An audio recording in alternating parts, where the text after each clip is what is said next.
Welcome to Pep Talk Pickleball, the podcast that's here to uplift, empower, and inspire midlife women on their journey towards a healthier, happier, and more confident second half of life. I am your host, Jill Lewis, and I'm thrilled to have you join me on this exciting adventure. If you are a midlife woman looking for that extra boost of positivity and guidance as you navigate the world of health, nutrition, fitness, and the unique experiences of the empty nest phase, well, you are in the right place. This podcast is your dedicated source of uplifting pep talks that will reignite your spark and help you embrace the incredible opportunities that life's second act has to offer. And here's the twist. It's not just about life advice. We're also about having a blast on the court. So if you're like me and you've fallen head over heels for the fun game of pickleball, well, you're going to love how I weave my passion for the game into almost every episode. From strategies to stories, we'll keep the pickleball love alive. All right, so this is Pep Talk Pickleball. Let's grab our paddles and let the pep talks roll. Hello and welcome back to Pep Talk Pickleball. This is your host, Jill Lewis, and welcome to 2024. Holy cow, I've been doing this 1 year now. I have to say, pretty darn proud of myself. This podcast is just trucking along, and now I'm on YouTube. Very exciting. Although what's not exciting is my background. I know this is coming to you live from Southwest Florida. And if you listen to the podcast from the beginning, you will know that we bought a home sight unseen.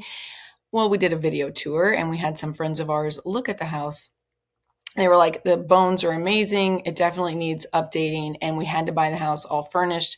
These were the furnishings that were in the primary bedroom. This is my bedding that I got just plain because the bedding that was on this before was not cute. So eventually this will all behind me go away and we will update this room and make it super cool, but we're just not there yet. You know, when you get a house, it's like baby steps. At least it is for us. So we updated last year the kitchen. We updated, oh my gosh, it feels like the whole house got painted. The whole house was a horrible yellow. Like if you're watching this on YouTube, think of this, like yellow, not good. And there was a lot of like just things that we had to do in the home. Oh, we updated the living room. We completely refaced the fireplace. That was wild. And then getting new furniture everywhere, not cheap. So yeah, this room is kind of on the back burner until we get all the main rooms finished, and then we've got some bathrooms that I would love to remodel. That will cost a little bit, but it's kind of fun just to do it a little bit at a time as well. So anyway, enough about my background. Let's talk about Christmas and my birthday. Can I just tell you, I had the best 50th birthday and it ain't even over yet. Let's rewind time. Go back with me. It's December 25th. The family and I are opening gifts. By the way, we are major gift givers for Christmas. Okay. We go bananas. We, meaning me, and my husband allows me to do it because he knows I love giving he and the kids present after present after present after present. I can't help myself. So, but I will say this, our kids are very independent. So the two that are out of college, we don't give them any money, they are totally on their own. Like we're done with all that, like cell phone and everything. They are on their own and independent. So when I get a chance to spoil them, I do, I feel pretty good about the fact that they are 24 and 26 and living their best life on their own dime. So anyway, that's just a side note. Christmas is a long deal though. We start at 9 a.m. and we open gifts till 11. That's right. It takes us 2 hours to go through because we go one at a time because we all love to see what each other are getting. And we think that's fun. That's how I did it growing up. And thank goodness my husband and my kids love it. And we just go youngest to oldest and we keep going until people run out of gifts. And it is amazing. We take a couple of breaks, get more coffee, stretch the legs, that sort of thing. But it's so fun. Then we had our Christmas brunch and my husband's like, as my son was playing the music over the speaker. It was Christmas music. And he changes it to Miami by Will Smith. And guess what?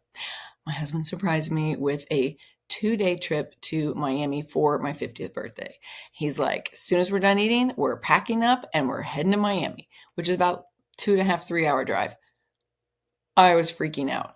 So thankfully, the kids helped. We get the house cleaned up. You cannot imagine the cardboard and the paper and all of that. He had set up one of my friends that lives down the street to watch our dog for us. And I mean, I'm just throwing things in suitcase, trying to figure it all out. Thank goodness I have a dress I'd never wore before that I was able to take, that I love. It was very Miami looking. And so we drive to Miami, we get checked in, and the best part, we stayed at the Fontainebleau Hotel. I think I'm saying that right. That was super cool. He made reservations for dinners both nights and for lunch the next day. He had booked me a massage for my birthday. He had booked us like a lounger situation, reserved a spot out by the pool so we didn't have to get out there at, sunrise to save seats and all that nonsense. And it was just the absolute most beautiful day. So on the 25th, it was like rainy in South Florida. And on the 26th, it's like the heavens opened and it was 80 something degrees. And I mean, we were in the sun all day long, besides getting my massage that morning. It was amazing, like amazing, the best birthday.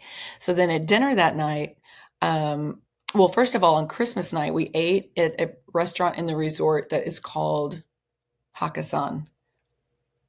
Oh my gosh, legit. It's like a Michelin star restaurant, Asian cuisine, fabulous food. We were all like blown away. Then the next day we ate, he had a reservation at this restaurant outside between the pool and the beach area. And the beach was amazing. The beach was so good. The sand, the water, everything. And then we that night ate in the resort as well. And we had, it's like a coastal Italian vibe. My food was very good. I had sea bass. Everybody else said their food was okay. It was good. It wasn't like blow them away. But I think the night before it was just so incredible that we were a hard bunch to please that night. But so while we were there at dinner, before dinner, so I go back up to my room. So we're on the 30th floor, by the way. The elevator situation though at the Fontainebleau is not great. Okay. Like if they had I think their service elevator wasn't working. So that was the only downside. There were sometimes you had to wait and like get packed in like sardines on those elevator rides. And we were on the 30th floor. So sometimes you were in that elevator for a bit. In fact, one day we just took the stairs down. We took 30 flights down. We put our tennis shoes on and just walked all the way down because we were like, I don't want to deal with this right now. But after the pool and the beach, I went up to the room and he had the gold 50 balloons, the 50 big balloons, and happy birthday balloons and light up balloons. So he'd had the hotel do that for him, which was super fun. So then my daughter took some pictures of me with those. And then we went to dinner. And so while we were at dinner, then he surprised, because I'm thinking this is the gift. We're in Miami and he got me a trip. Are you ready for this? To the BVI's, the British Virgin Islands, with 3 other couples that we know and that we're friends with. And we're going to be staying on a boat for 7 days. Yes. Going around to different islands. Like, so excited. Think like below deck, right? But like we have a crew and all that, except it's not a yacht like that. I don't remember what kind of boat this is called, but I'm sure once this trip is over, I will give you all of the details, but that's later this winter, I think late February. So excited. And then my kids got me the sweetest gift. They got me a digital picture frame and they had loaded it with photos from me from like birth all the way up to now, which was really sweet. And then I took that, I watched the video and then I've been adding like family photos because I'm sorry, I just can't I put it in the kitchen.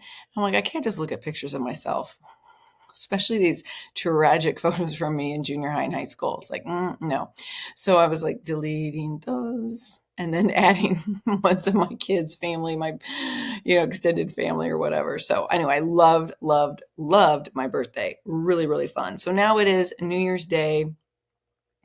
And it's kind of quiet here. We stayed out way too late last night but we had a good time. But it's also nice to just kind of be quiet, kind of reflect on this past year, which I really have been doing, I guess, a lot of since I was turning 50, and then kind of think about what am I wanting out of 2024. And I'm just curious if any of you out there do this because I think it's a good practice.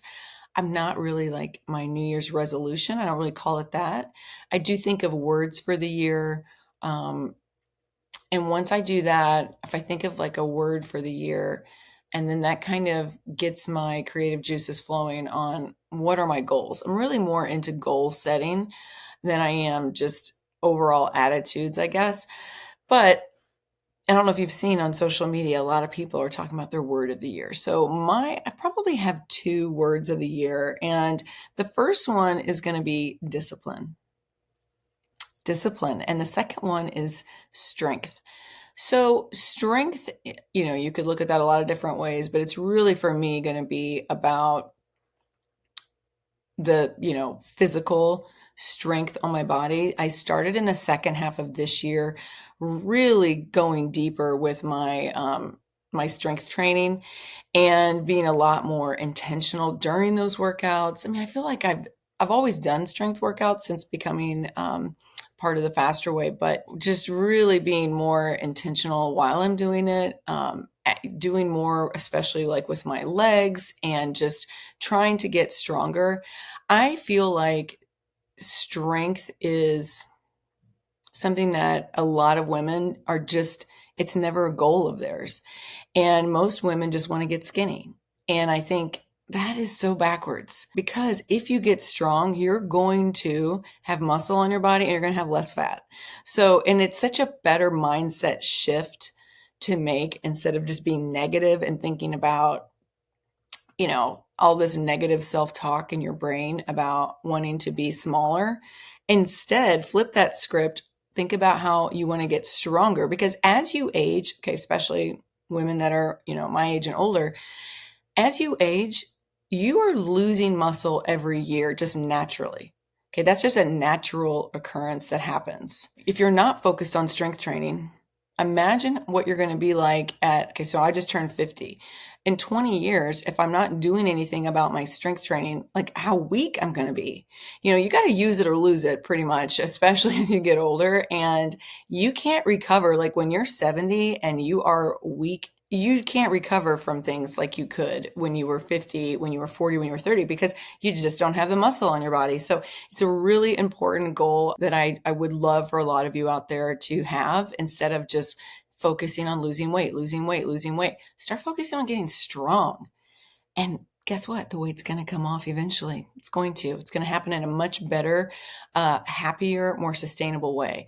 Just think about you in the gym getting just freaking buff, getting strong. You're going to sculpt some muscles. That toned look that everybody wants. You get that from lifting weights, not from running like a maniac or getting on an elliptical. Blech, hate that machine. It's not from that. If you want to warm up on the elliptical machine, fine. You want to get some steps in, amazing, because trust me, we all need more of that. But to really start sculpting your body, like imagine if you just started doing that first and the whole month of January and February, you're just focused on lifting weights, you will not believe the snowball effect that's going to have on your life. It will.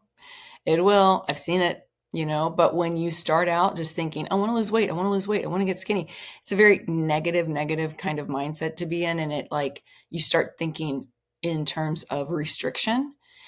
And ultimately, like that's a game that you're not going to win because your subconscious is going to take over.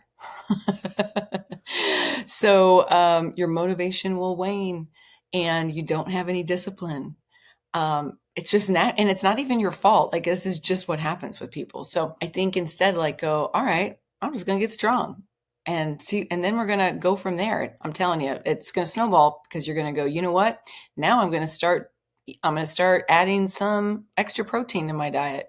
Now I'm going to start adding one extra servings of vegetables. And now I'm going to start drinking more water. And now I'm telling you, before you turn around, you're going to be like, dang, I look good. So that is my other word was discipline. And you might think like, yeah, you're a fitness and nutrition coach. You're pretty darn disciplined. Yeah, yes and no. When I'm down here in Florida, oh my goodness, it's really hard to be disciplined with my food and adult beverages. Okay. If you are an empty nester or snowbird, you know what I'm talking about. It's really difficult down here because people are just like party all the time. So you got to pump the brakes on that and find other ways to like enjoy it all that's not surrounded by adult beverages. So discipline is one. Plus, I've talked about this before. Alcohol hates me, which is why I can't form words today because I indulged last night. I had me some Aperol spritzes and I had some Prosecco and oh, so good. But man, it doesn't like me and it's affecting my brain because I'm having a hard time coming up with words. So discipline and strength, those are kind of my words. So yeah, I would encourage you to be thinking about, what are you hoping to accomplish this year? Maybe a business goal, it might be a personal goal, it might be a goal in your relationships. How many times do we just completely just not even think about the relationships in our lives? And if we were more intentional about, we have a goal, maybe for you and your spouse, it's a goal that you are going to get, busy with it 2 nights a week or 1 night a week or whatever that number is for you guys. Like you're going to be more intentional about your alone time. That would be incredible. By the way, I guarantee you, if you start lifting weights, you're going to want to do it more because you're just going to look better naked. So that's just saying it will help. Also that burns calories. So there you go. Okay. So just be thinking about like, what are your goals? And you could have it, like multi-pronged goals. It could be in your spiritual life, in your relationships, in your job, in your, physical body. There's all kinds of things. Maybe your goal is to read 1 book a month. I think that'd be a super cool like goal to have. Maybe it's a physical goal. Like I wouldn't make a goal, I want to lose weight. Like that's never works. Okay. Instead, maybe you want to fit into this specific pair of pants, but then you have to like, that's a nice goal, but how are you going to get there? Right. So you got to be really like intentional and get hyper specific on what your goals are. What is that saying? Who said this? But anyway, specific is terrific. Okay. So the more specific you can be in anything, like the better off you're going to be. And it's going to make it so much easier for you. So if your goal is strength, how are you going to go about that? Like if your goal is to get stronger. Okay, cool. But like, how are you going to get there? Is it going to be is it a specific part of your body? Maybe you're wanting to work on your core this year. Maybe your goal should be like to hold a 3-minute plank by the end of the year. Oh my gosh. Okay, that would be a good one. Or maybe it's upper body strength and you want to be able to do 25 push-ups on your toes. That would be incredible as well.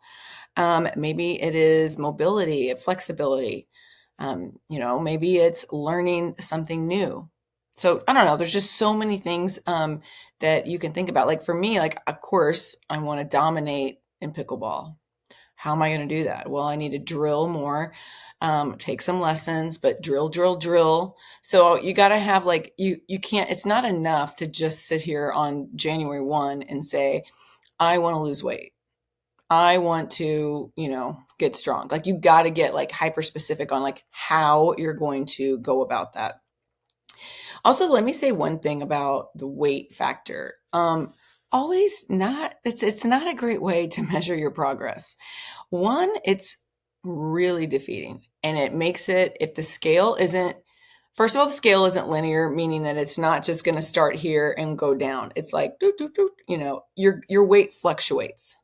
So there's kind of like 2 schools of thought. One is like throw the scale away, get rid of the scale, just focus on measurements. I love that. Okay. I like just doing measurements personally myself. I think it's a much better way and way less get in your head about it. Another school of thought is weigh yourself like every day so that you see that fluctuations are normal.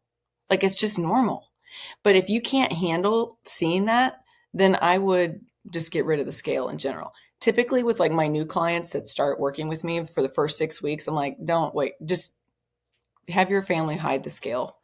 Because what happens is after 2 weeks, if they don't see, maybe they've made all these changes and they don't see that scale go down, they're going to want to give up.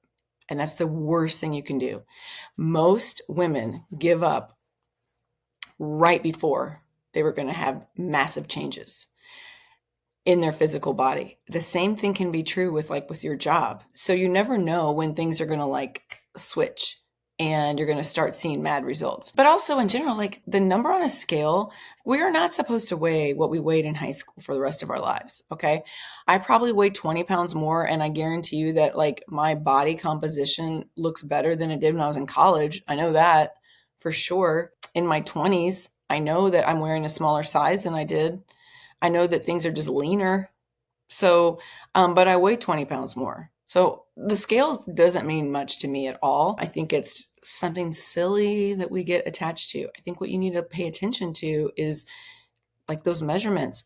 How are you fitting into your clothes? I mean, pictures and your clothes, well, pictures can lie sometimes. I mean, sometimes we can just pose a little better, get your angles right. But I have my clients, when they start working with me, we do a forward-facing photo, a profile, and a photo of your back. The back photos, the after back photos, are always amazing. And then, you know how your clothes fit, you've got your measurements, and that's what we go by. It's just so much better. Here's an analogy I use about weight with my clients. So a pound of muscle and a pound of fat, they weigh the same. It's a pound, right? But if you have a scale that's got 1 pound of chicken breast, like a boneless, skinless chicken breast, okay? Nice and compact. That's 1 pound. Then on this scale, you have 1 pound of marshmallows. Which is taking up more space? Can you imagine how many marshmallows is going to make 1 pound? So many. I mean, that's a lot. So the circumference of what I'm saying is with fat is much different than the dense muscle that's on your body. So you could be smaller, but you've got more muscle.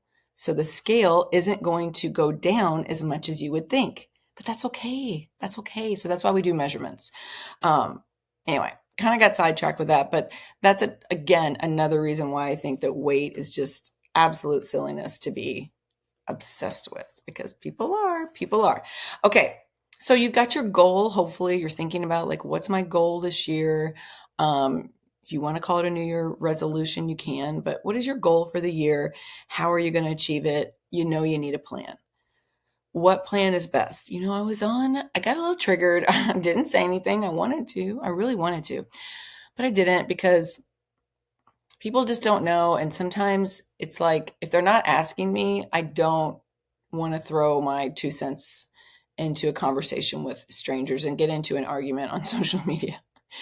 But someone I know posted something about wanting to get healthy this year, and immediately people out of the woodwork are like, girl, you need to try this. Girl, you should try that. And girl, you should do carnivore diet, and you need more butter, and you need more animal protein, and plants are bad for you, and blah, blah, blah. I'm like, what? Maybe some of that is true, but you can get testing done to know if you have food sensitivities. Your digestion will let you know if you have food sensitivities. For example, I know I can't eat Brussels sprouts. I love them. I think they're so amazing. Roasted Brussels sprouts are one of my favorites. They hate me. I can't eat them anymore. Okay. So that's just something that has occurred in the last 5 years that I've noticed, but that doesn't mean for everyone. People just making these blanket statements and then coming up with something so extreme that just eat meat, don't eat plants. Same thing with just eat plants, don't eat meat. Don't eat carbohydrates. You need to be doing this. Why does everything, you need to do the weight loss medication that everyone's doing? Why does everything have to be so extreme? I know you maybe even listening, want a quick fix, but quick fixes go away real quick.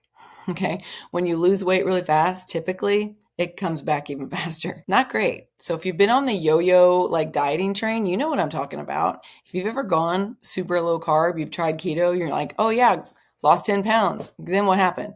Gained back 15. I see this happens all the time. So instead, let's think about being strong so that as we age well.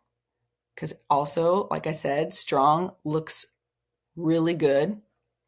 It's going to keep you younger. It is the fountain of youth. And whatever happened with moderation? Moderation is the best. So let's stick with moderation and live with that like 80-20 rule. Can you be disciplined enough that your weekend isn't your weekend? Get it? WEAK. It's not your weekend. So can you be disciplined enough where your weekends, you don't go hog wild? Typically, when people go hog wild on the weekends, it's lack of planning and over restriction through the weekdays.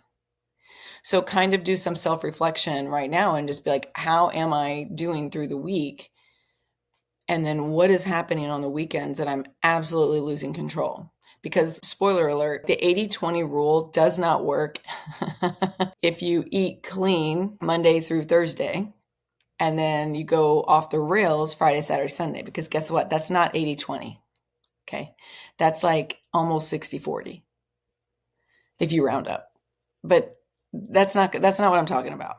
Like the 80-20 is that 80% of the time I am eating well, good food, clean. When I say clean, I just mean like non-processed foods. So I'm eating lots of meat. I'm eating lots of vegetables. I eat a lot of fruit. I eat some whole grains, but yeah, I throw in like a protein shake and I might have an Aloha bar and, whatever. But most of the time I'm really eating pretty well. And then like 20% of the time, which I need to get down to about 10% of the time, I'm enjoying adult beverage, and I'm doing, might get split an order of sweet potato fries with my husband at the clubhouse. I really don't eat like a ton of bread, but if we are out and the bread is amazing, like it was on my birthday, yeah, on my birthday, I had bread and guess what? I had dessert but don't you want to be able to live that way where it's not like good food, bad food, like off limits?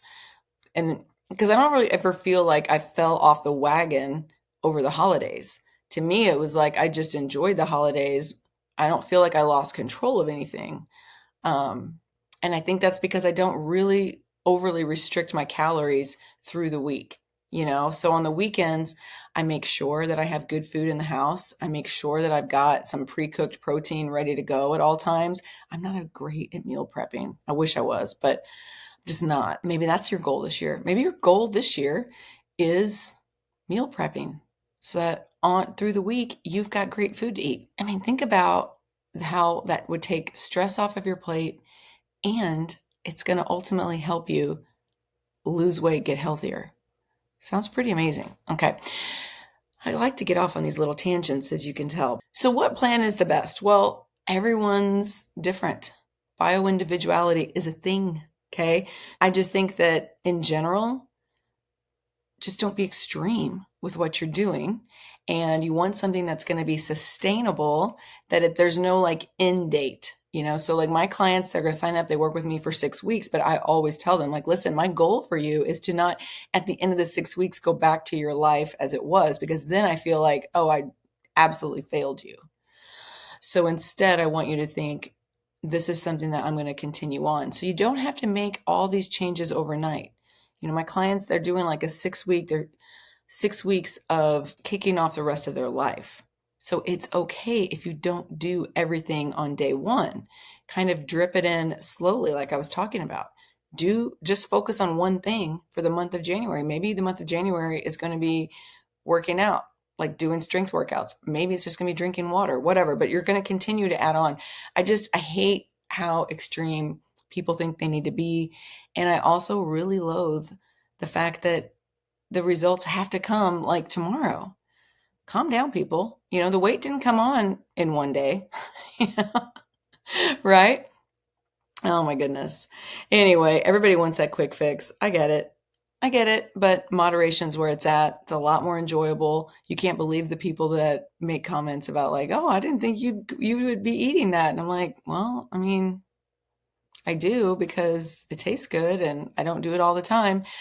And I will say though, I pretty much avoid gluten and most dairies. Not all dairy, but most of the time I've been really good. The last, I would say 3 months of 2023, I was pretty spot on. But your body will let you know if my clients that give up gluten and dairy, I'm always amazed. Half of them find that that was a amazing thing for them to do. Their bloating's gone. They just feel better. They're like, everything feels better. My skin is better. My joints are better. My, energy is better. The bloating has gone away. Like, so that's a pretty cool thing. So I do pretty well with that. Like last night when we went to dinner for, New Year's Eve, big party atmosphere, had some cocktails. Like I said, I was drinking the Aperol Spritz and I had some Prosecco, and so I knew I was going to get an insane amount of carbs from those. So what did I do? Well, I ate a ton of protein. They had, the first course was like this seafood buffet bar, which was amazing. So I had ahi tuna and I had shrimp cocktail. What else did I have? They had something else out there. Oh, oysters. So they had all these sushi rolls too, but I didn't get those because I'm like, I really don't want all that rice because I don't need it. I'm drinking all these carbs. So, which are very nutrient poor carbs, by the way. But then for my dinner, they had some vegetables. So they had cauliflower and some steamed carrots that were actually really good. So I had that. And then I just got more meat. I had beef tenderloin and a little piece of chicken. So they had salad. I knew I needed some fat in my diet. So I did get a little bit of balsamic dressing on my salad, but it was a pretty basic salad. It was like romaine lettuce and cucumbers. And I think I might've had like a tomato in there. So it wasn't anything like blow you away salad, but I felt like that was making good choices. So I didn't go off the rails when I didn't get, they had mashed potatoes out. Like I didn't get those. They had a bunch of rolls. I didn't get any of those because I knew again that I was already going to be busting out my carbohydrates with my adult bevies. So I just think moderation's the way to go. Moderation's the way to go. If you are interested in the faster way to fat loss, my next round is going to be starting on January the 8th. Okay, January 8th, the Monday. So if you didn't get your stuff together to get started on the 1st, you got another round that you can start with me. January 8th, it's going to be amazing. It's going to be 6 weeks of you and I working together. Here's what I do. You have access to text me. I have clients that are texting me all the time, asking questions. Like if you go out to dinner, what should I order? Shoot me a picture of your menu, that kind of stuff. Super fun. Loved helping clients with that. You have a private forum. I use Facebook for this, but use like a private Facebook forum with all my clients go into. And then that way you are working together with people like-minded, having this pretty much the same goals, and just wonderful women that you can kind of lean on each other. It's just nice. Even these are people you've never met. You'll probably never meet them. But it's just nice to know that there's other people going through the exact same thing that you are that day, and to see that they have questions. And so we talk a lot in there, and there's so much education. Every week I send you trainings on all of our strategies that we offer in the faster way to help accelerate your fat loss. And then we have some live Q&As. Of course, you can do a Zoom call with me too. There's a lot of individual things that I'm going to work on with you. So setting up how much food that you should be eating and what types of food, that's something that we work on together. And then we will go over what is intermittent fasting, what is carb cycling, what types of workouts. And then you've got the workouts. You've got 30-minute strength, a couple of HIIT workouts, but amazing workouts you can do at home or at the gym. The home ones, you just need a couple sets of dumbbells, 30 minutes. Then on top of it all, you have a meal plan. Like if you're like, I really just need someone to just tell me what to eat, we've got that too. So if you're somebody that wants it all, like just tell me what to do and I'll do it. Or if you're somebody that's like, no, I have kind of my favorites. My husband's picky, my kids, like I want to kind of pick and choose. I'll work with you on that too. So it's an amazing program. You're going to feel so good by the end of the 6 weeks. Don't let fear stop you from this because you think you don't have time or, whatever your excuse is. Like you are so worth it. I always want people to recognize like you are absolutely worth it. You put so many people ahead of you but you have this like negative self-talk going on in your brain. Like I want to stop that. I want you to know that there's a simple approach that's not extreme, that you can still enjoy your life. You can still go out on New Year's like I did, still have a birthday celebration like I did. And, you don't have to give up all the fun things in your life in order to get the body that you want, to feel like your old self again. All right, I'd love to have you. Look out in today's show notes for how you can get registered for that January 8th round. And I will talk to you next week. And hey, I hope that you are getting out on the pickleball courts wherever you are, because I have been playing a lot. And guess what? I've been playing really good. I've been playing good. Pretty exciting. So I'll talk more about that next week. Talk to you soon, guys. Bye-bye.